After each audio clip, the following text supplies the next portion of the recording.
Friends, आज हम इस वीडियो में काइंड ऑफ डेमोक्रेसी डिस्कस करने वाले हैं, जो कि चैप्टर 5 का पार्ट है डेमोक्रेसी का।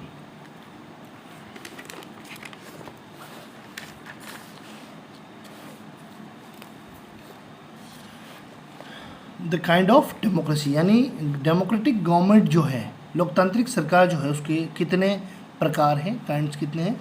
पहला है डायरेक्ट डेमोक्रेसी और दूसरा है इनडायरेक्ट। यानी डायरेक्ट जिसे प्योर डेमोक्रेसी भी कहते हैं, डायरेक्ट डेमोक्रेसी को ही प्योर डेमोक्रेसी कहते हैं, और इनडायरेक्ट डेमोक्रेसी को रिप्रेजेंटेटिव डेमोक्रेसी कहते हैं। यानी डायरेक्ट डेमोक्रेसी का दूसरा नाम क्या है, प्योर डेमोक्रेसी भी कह सकते हैं उसको, और इनडायरेक्ट डेमोक्रेसी जो है उसको कहते हैं रिप्रेजेंटेटिव डेमोक्रेसी। डायरेक्ट डेमोक्रेसी क्या है देखेंगे। A direct democracy, the public itself directly use the government's power of a state. It's decided about the various policies, forms law, appoints and administrative representation, and can also remove the from their office. Hanshaw say it in its actual meaning, democratic government is such a government in which the entire public directly or indirectly without representative use the power of governance। जो हॉन्साउ है, हॉन्साउ कहते हैं कि direct democracy जो है वो उसका actual meaning ये है कि जो गवर्नमेंट है वो सीधा एंटायर पब्लिक जो है डायरेक्टली और इनडायरेक्टली बिना किसी रिप्रेजेंटेटिव के सीधी पावर का यूज़ करती है, यानी गवर्नेंस का जो यूज़ करती है डायरेक्ट। ये वैसे बेसिकली होता है छोटी कंट्रीज़ में जहाँ पॉपुलेशन कम हो। जहाँ पॉपुलेशन कम होगी वहाँ डायरेक्ट डेमोक्रेसी स्टैब्लिश कर सकती है। यानी मान लो कि किसी एक टॉपिक पे या किसी एक सब्जेक्ट मैटर पे आपको लॉ बनाना है या डिस्कशन करना है, तो आप एक बार एक पब्लिक गैदरिंग करके या पब्लिक मीटिंग करके भी आप अपना ओपिनियन रख सकते हैं या कोई लॉ पास कर सकते हैं। But huge amount of population है, मान लो भारत जैसे देश 130 करोड़ लोगों की आबादी में, वहाँ पे सब लोगों को एक जगह इकट्ठा करके फैसला लेना थोड़ा मुश्किल होता है। तो डायरेक्ट डेमोक्रेसी उन कंट्रीज़ में लागू होती है जहाँ पे पॉपुलेशन बहुत कम है। Hounsaw's view is directly applicable on democracy. It is worth mentioning here that these type of democracy, direct democracy form of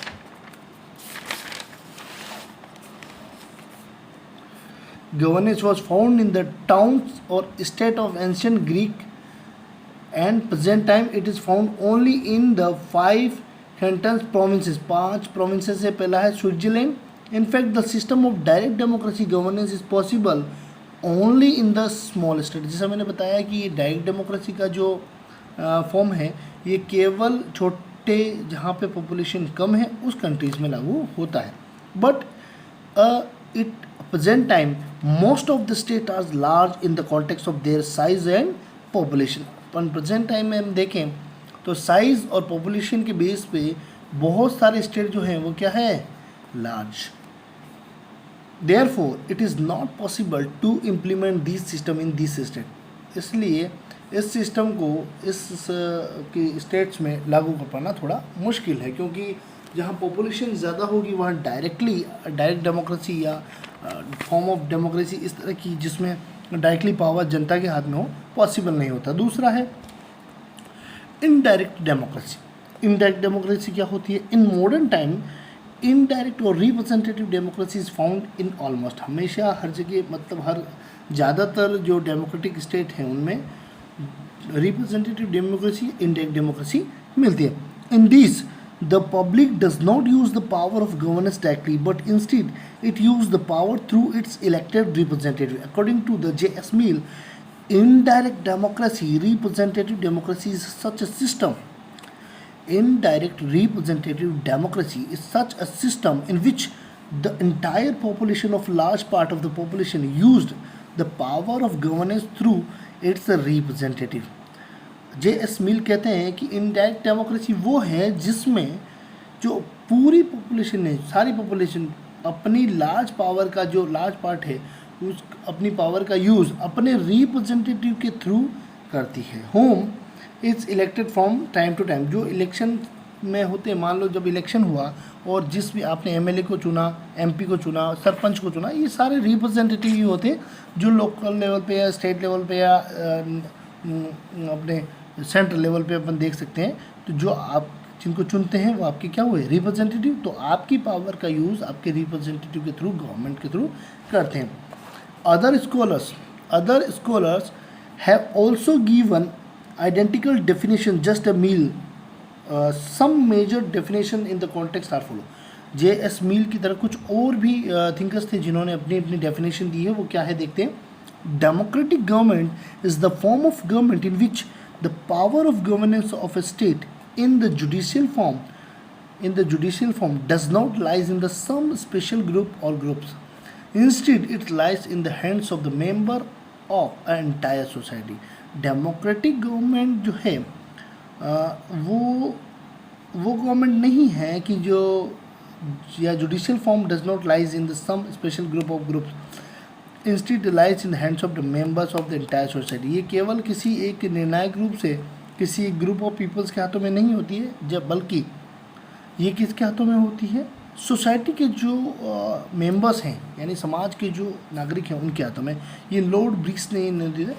अब प्रोफेसर डाइसी ने एक डेफिनेशन दी है कि democracy is the system of government in which the most part of the nation is ruled. Dicey कहते हैं कि democracy जो system है किसका, गवर्नमेंट का, in which the most part of nation is ruler. Democracy में जनता का या देश का ज़्यादातर पार्ट रूलर होता है, यानी रूलर कैसे, रिप्रेजेंटेटिव के थ्रू। मान लो कि 130 करोड़ लोगों में से वोटिंग के थ्रू किसी पर्सन को चुना गया है, तो मैक्सिमम पॉपुलेशन का वोट जिस पर्सन को गया होगा वही इलेक्ट होगा। तो इट मीन्स जो मैक्सिमम पार्ट है, the most part of the nation is ruler. Democracy is the government in which every people have part. Democracy वो गवर्नमेंट है जिसमें हर पर्सन, हर व्यक्ति का क्या है, हिस्सा है या पार्ट है, शैले कहते हैं। Democracy is the rule of people for the people by the people. Abraham Lincoln कहते हैं democracy is the rule of people for the people by the people and of the peoples. ये Abraham Lincoln ने definition दी थी इनकी। After studying various definition present by the different scholars we come upon the conclusion that a democratic form of government has certain unique characteristics। Democratic government जो है उसके कुछ unique characteristics हैं, उनको डिस्कस करते हैं। क्या क्या है। पहला है rule of people. In the form of democracy system, democracy is the rule of entire public. The meaning of public is group of peoples or every individual in this way. This is not the rule of particular creed, language, culture। यहाँ पे हम जब group peoples की बात करेंगे तो ये क्या किसी क्रीड, लैंग्वेज या कल्चर की बात नहीं कर रहे हैं। यहाँ पे किसी कंट्री के जो पॉपुलेशन है या जो इंडिविजुअल्स हैं, जो पब्लिक है, हम उनकी बात कर रहे हैं। तो रूल ऑफ पीपल यहाँ पे मेजर कैरेक्टरिस्टिक, मेन कैरेक्टरिस्टिक्स क्या है डेमोक्रेसी का, कि शासन किसका है, जनता का। दूसरा है rule establish by the people. कानून कौन बनाता है, जनता। जनता कैसे, अपने रिप्रेजेंटेटिव के थ्रू। मान लीजिए लोकसभा है, राज्यसभा है, उसमें जो भी जनता रिप्रेजेंटेटिव है वो किसके रिप्रेजेंटेटिव है, जनता के। तो लॉ मेकिंग बॉडी कौन सी है, पार्लियामेंट। पार्लियामेंट में जो भी मेंबर्स ऑफ पार्लियामेंट हैं वो सारे ही जनता के रिप्रेजेंटेटिव है, इसलिए rules establish by the people. Democracy is the sure and not the mean. A democracy is not regret as the mean, rather it is the considered to be sure source. In fact, in a democracy, the government considered to be source to the fulfill following means: protection of one's freedom and honor, and increase the public welfare. Democracy is the source and not the mean. Democracy एक source है जो जनता के through आता है, और उसका main जो है वो source क्या है, वो क्या फुलफिल करना चाहता है, प्रोटेक्शन ऑफ वंस फ्रीडम। एक व्यक्ति के, एक प्रत्येक व्यक्ति की आज़ादी, उसका सम्मान, साथ ही साथ वेलफेयर, पब्लिक की जो वेलफेयर है उसको इंक्रीज़ करना चाहते हैं। Government is responsible toward the people. Government किसके प्रति रेस्पॉन्सिबल है, जनता के प्रति, क्योंकि जिसने चुन के भेजा है वो गवर्नमेंट को, तो गवर्नमेंट किसके प्रति रेस्पॉन्सिबल होगी, डेमोक्रेटिक फॉर्म में। Government is responsible toward the peoples. In a democracy, the government system accepts the theory of sovereignty of peoples. Therefore, in a democracy, the government is responsible toward the peoples regarding its working. This means that if a government abolishes the right of a person or does not respect the verdict of people, does not work in the direction of the people's welfare, then the public has the power replace it. अगर जो सरकार को चुन के जनता ने भेजा है वो जनता के भले के लिए काम नहीं करेगी और उनके राइट्स को वायलेशन होने से नहीं बचाएगी या उनके राइट्स को प्रोटेक्ट नहीं करेगी या जनता के फैसले को नहीं मानेगी, तो जनता के पास ही ये पावर, या पब्लिक वेलफेयर नहीं करेगी तो जनता के पास ये पावर है कि वो उसे रिप्लेस कर देगी 5 साल बाद इलेक्शन के time. Democracy is a developing system of a governance. Democracy जो है डेवलपिंग सिस्टम है किसका? Governance. Till a modern time the democratic government system has gone through several stages. In the beginning there was an individualist democracy which later changed into the liberal democracy it is in present time.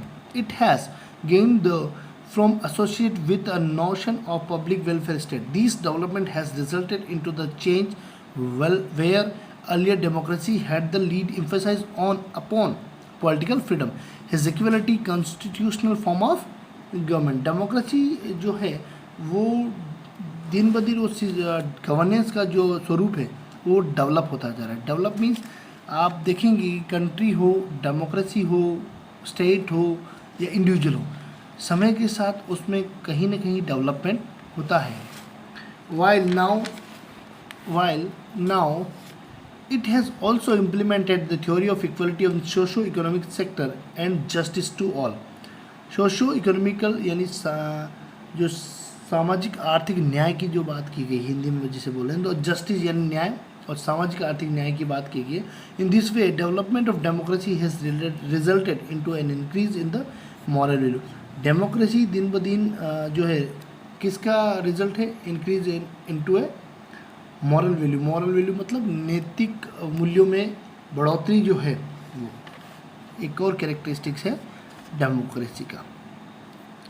In a modern world, the representative of democracy is commonly visible to two forms. First, the parliamentary form of government, and the second, the presidential form of government. The British government system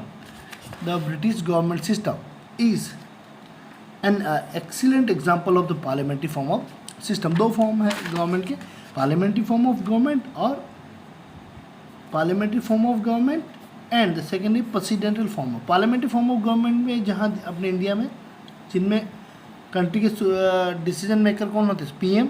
और presidential form of में आप देखते हैं president, जैसे America में। British government system is an exactly example of the parliamentary form of government and the government system of United state of the America is an example of presidential form. Britain की बात करें तो वो parliamentary form of government का एक best example है, और America की बात करें तो वो प्रेसिडेंशियल फॉर्म ऑफ गवर्नमेंट का एक बेस्ट एग्जाम्पल है। Switzerland is the one such country in which parliamentary and presidential form of government have been adopted in a mixed form. Switzerland ऐसी कंट्री है जहाँ पे पार्लियामेंट्री और प्रेसिडेंशियल फॉर्म ऑफ गवर्नमेंट जो है उनका मिक्स देखने को मिलता है। Thank you. आज हम इस वीडियो में इतना ही डिस्कस करेंगे। क्रिटिकल एग्जामिनेशन ऑफ डेमोक्रेसी हम नेक्स्ट वीडियो में डिस्कस करेंगे।